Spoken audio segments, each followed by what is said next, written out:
pilih tanggal lahir saya 17 Agustus supaya diperingati se-Indonesia. Kemudian saya pilih mendirikan Giswe tanggal 9 Februari supaya Anda ikut memperingati semuanya. Dan hari ini berarti sudah 8 tahun saya tiap hari menulis tanpa absen selama 8 tahun. Dan mudah-mudahan terus. Amin.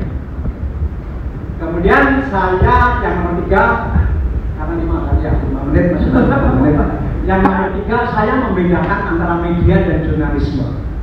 Media udah pasti terus hidup, ada AI ataupun tidak ada terus hidup. Karena media ya memang harus terus hidup. Tapi apakah jurnalisme terus hidup? Ini pertanyaan besar. Tergantung pada siapa saja yang harus berjuang terus untuk mempertahankan prinsip-prinsip jurnalisme. Misalnya, sekarang tidak boleh ada wartawan yang menulis panjang karena penyakit sosmed, medsos. Penyakit medsos adalah membuat orang berpikir dangkal, membuat orang berpikir pendek, sehingga masyarakat yang sudah terkena penyakit medsos ini nggak mau lagi membaca tulisan panjang. Berarti wartawan juga tidak boleh menulis panjang. Yang berikutnya lagi, apakah wartawan atau tulisan wartawan masih relevan dengan masyarakatnya? Karena ketika kita bekerja di koran dulu, doktrin kita adalah what it mean to us. Apa makna kepentingan umum dari tulisan kita, dari jurnalisme? Sekarang itu sudah berubah. Kepentingan umum itu sudah tidak penting. Sekarang yang penting adalah kepentingan masing-masing pribadi. What it mean to me, tidak lagi to us. What it mean to me. Jadi tulisan Anda itu apa artinya bagi saya pribadi? Saya tidak peduli dengan tetangga saya, tidak peduli dengan teman saya. Kalau itu menarik untuk saya pribadi, saya baca. Kalau tidak, tidak. Jadi berubah total. Kalau dulu serba demi kepentingan umum, sekarang kepentingan pribadi. Jadi what it mean to me itu lebih menonjol daripada what it mean to us. Nah, ini yang harus kita pegang. Yang nomor 5, yang terpenting adalah apakah kita bisa cari uang.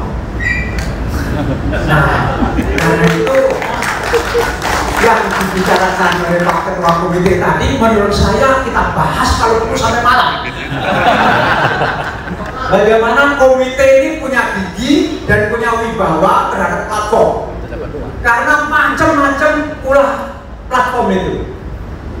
Ya, tapi belum beliau sudah mengakui bahwa giginya juga tidak terlalu tajam. Tapi nanti kita bahas. Karena menurut saya inti dari HPM kali ini adalah bagaimana kita bisa dapat duit dari platform. Karena kita yang capek bekerja. Nah, bagaimana cara? Terutama seperti saya yang lari ke ChatGPT pun tidak ada tulisan semacam tulisan saya. Berarti penting sekali bagi platform, begitu. Tapi saya kan tidak pernah mengurus itu ke platform dan seterusnya. Nanti saya ingin mendengar betul. Jadi kebetulan cara ngomongnya beliau juga pinter. Jadi kita diskusi sepanjang mungkin. Kalau perlu Pak Sekda pulang dulu dari urusan kami. Ini kita bahas. Karena begini, kecenderungannya semua wartawan kan pengen punya media. Iya. Wartawan tidak mau lagi bekerja di perusahaan pers. Bekerja di perusahaan pers gajinya 3 juta sebulan. Untuk apa? Kan yang mendingan mendirikan medianya sendiri. Masa cari uang 3 juta dari medianya sendiri nggak bisa?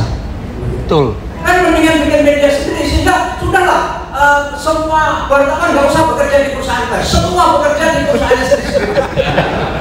Nah, di sini berarti kan juga bisa menulis, bisa mendesain, bisa bikin grafis dan segala macam gitu. Ya, ini kecenderungan masa depan. Semua orang punya medianya sendiri. Karena untuk apa bekerja di perusahaan media gaji 3 juta? Kan kalau punya sendiri kan bisa gaji 10 juta, terserah. Mau gak gajian juga boleh, mau 10 juta juga boleh, mau 15 juta juga boleh. Terima kasih.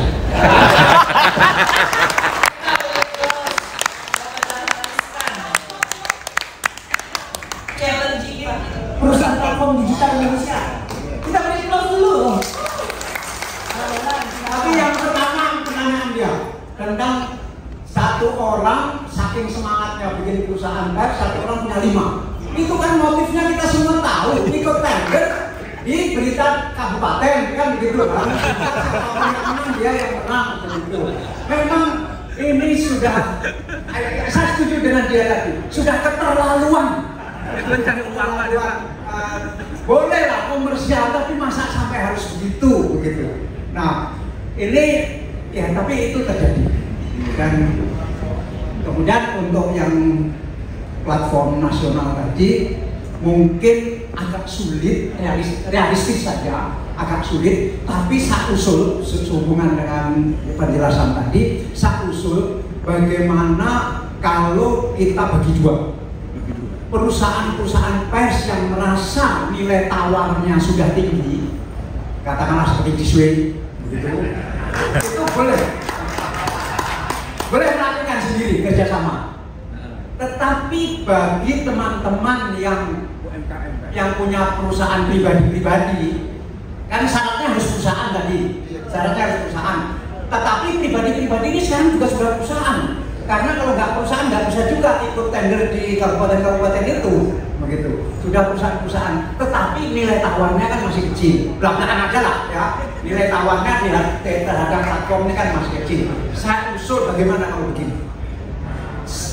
Setiap provinsi, perusahaan-perusahaan ini punya semacam SPS provinsi itu, tapi nggak ada hubungannya dengan SPS, meskipun sama dengan SPS. Ini membentuk perusahaan sendiri, satu provinsi. Ya, holding begitu, persahamannya dirugingkan lah. Nah, dengan demikian maka platform itu berkepentingan, saya pengen punya berita apapun tentang Kalsel. Maka sumber yang utama adalah perusahaan pers yang Kalsel, dan itu mainstreamnya hanya satu, yaitu Persatuan Perusahaan Pers Online Kalimantan Selatan atau apapun namanya. Karena kalau tadi itu disingkat-singkatannya sepanjang singkatannya dia. Nah, saya usul begitu. Bali juga begitu. Untuk meningkatkan nilai tawar, karena kalau masing-masing bekerja sama dan jumlahnya ribuan, saya kira yang diajak kerjasama sudah puyeng duluan, sudah nggak mau duluan.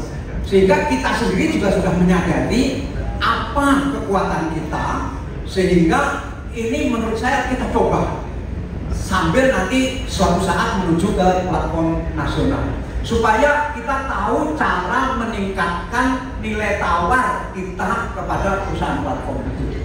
Atau kalau provinsi merasa terlalu besar dan dinilai cukup perusahaan itu tingkat kabupaten, tetapi kita lihat juga kabupaten saya ini kira-kira potensial nggak beritanya diinginkan oleh platform.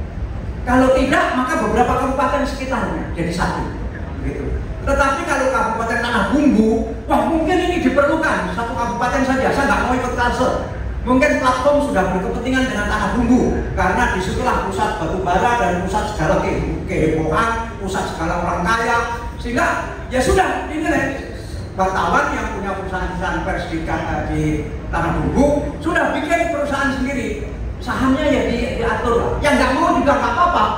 Yang nggak mau kan nanti nggak bisa kerjasama dengan, bukan nggak bisa, nilai tawarnya kan kecil gitu. Jadi intinya adalah bagaimana perusahaan-perusahaan perorangan yang dimiliki para wartawan ini, yang merasa punya konten yang baik, yang tidak ada hoax di dalamnya, tidak ada copy paste di dalamnya, tidak ada plagiat di dalamnya, itu bersatu dalam satu perusahaan. Apakah tingkat kabupaten, sepanjang kabupatennya punya nilai tawar tinggi, atau tingkat provinsi. Kalau tingkat provinsi pasti nilai tawarnya sudah tinggi. Terima kasih. Ya, terima kasih. Atau ada Pak Tommy Gutomo, ini direktur utamanya ABC. Berdiri Pak. Berdiri. Ya, cukup hubungi ya. Oke, makasih. Terakhir ini saya hanya ingin menyampaikan klarifikasi saja. Klarifikasi dari pernyataan-pernyataan saya tadi, karena saya tidak mau Anda percaya dengan yang saya omongkan tadi. Pertama, takut kalau Anda percaya dengan yang saya omongkan, kemudian Anda membuat perusahaan gabungan, kemudian 2 tahun kemudian Anda bertengkar. Karena di perusahaan itu begitu. Apalagi ini perusahaan bersama milik beberapa orang. Mungkin ada yang 6 bulan kemudian bertengkar, ada yang 1 tahun kemudian bertengkar, dan Anda kehilangan perusahaan dan kehilangan teman. Karena itu bagi yang ingin membuat perusahaan gabungan, apakah per provinsi, apakah per kabupaten, maka Anda harus ingat, ini klarifikasi saya. 1, direksinya tidak boleh gajian. Karena gaji ini menyebabkan pertengkaran. Kedua, masa jabatan direksi maksimum 1 tahun, harus gantian. Demikian juga komisarisnya. Ketiga, direksinya 1 saja, direkturnya, komisarisnya 1 saja.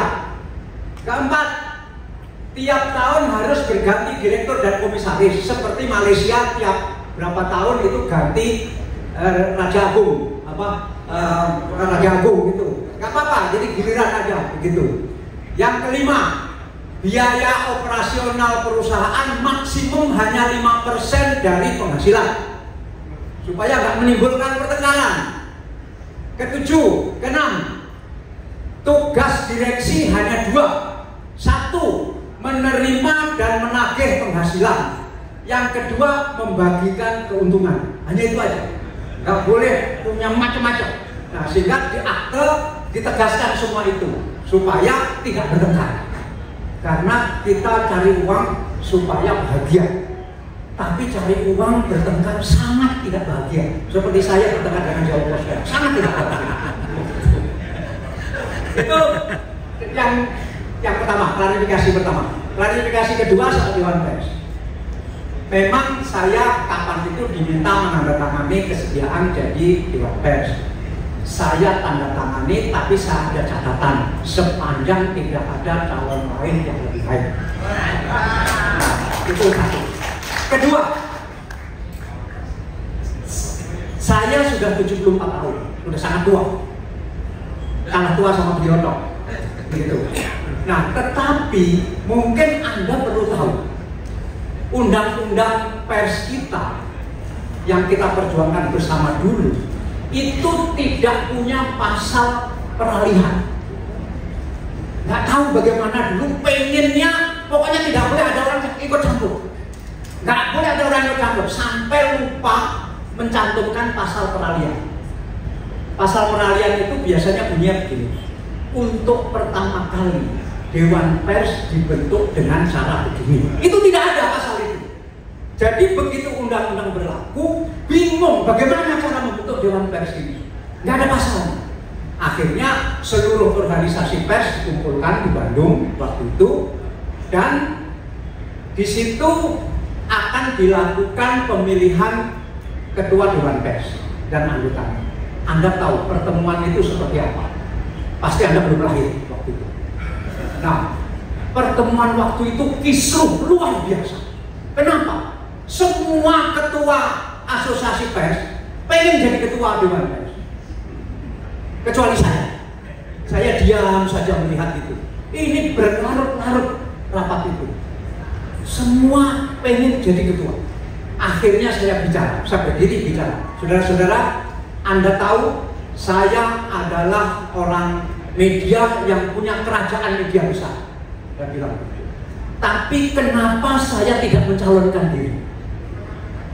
Kenapa kalian semua yang tidak punya perusahaan pers besar mencalonkan diri? Kenapa saya tidak mencalonkan diri? Karena saya sadar bahwa saya ibarat seorang kiai belum kelas langitan. Waktu itu istilah langitan lagi terkenal. Jadi saya ini kiai besar, pesantrennya banyak, maksudnya perusahaan persnya banyak, begitu. Tapi kelas kekiaian saya ini belum langitan. Karena itu saya tidak mencalonkan. Saya harus tahu diri bahwa ketua Dewan Pers itu harus seperti seorang kiai yang tidak sekedar kiai, tapi kelasnya langitan. Begitu. Nah, kelas langitan itu kalau sekarang kita terjemahkan sebagai dia harus seorang intelektual. Intelektual saja tidak cukup. Dia harus seorang yang bijaksana. Setuju? Bijaksana saja tidak cukup. dia harus seorang yang mempunyai empati sosial. Itu saja tidak cukup. Dia harus menghayati bagaimana menjadi orang pergerakan. Kalau wartawan ini adalah orang pergerakan, kita beritahu, ya wartawan orang pergerakan. Jadi harus memenuhi paling tidak 4 syarat ini, baru jadi ketua Dewan Pers. Ini sudah merasa doktor atau S2, sudah merasa intelektual, berhak menjadi ketua Dewan Pers. Nggak cukup. Begitu. Ini martabat dan marwah Dewan Pers itu harus setinggi-tingginya. Setuju, kita berikut dulu. Nah, setelah itu, setelah saya bicara begitu, semua diam. Kemudian gak ada lagi yang mau jadi ketua Dewan Pers. Saya bersyukur begitu.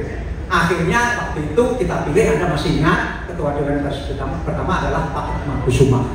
Nah, itu baru langitan begitu. Dan terpilih secara baik.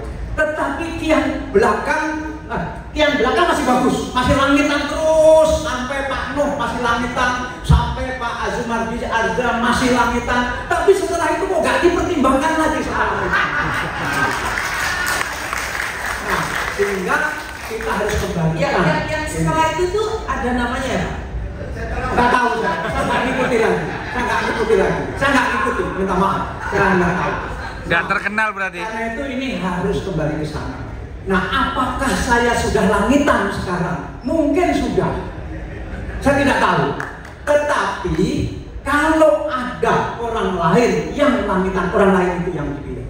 Saya dengar misalnya ada Pak Kamarudin Hidayat. Itu langitan. Kalau memang beliau mau, saya sendiri pilih beliau. Begitu. Dan ketika Pak Nuh mau, saya pilih Pak Nuh. Dan seterusnya. Jadi ini klarifikasi seperti itu. Jadi belum tentu saya mau sepanjang ada yang lain yang ada. Tapi kalau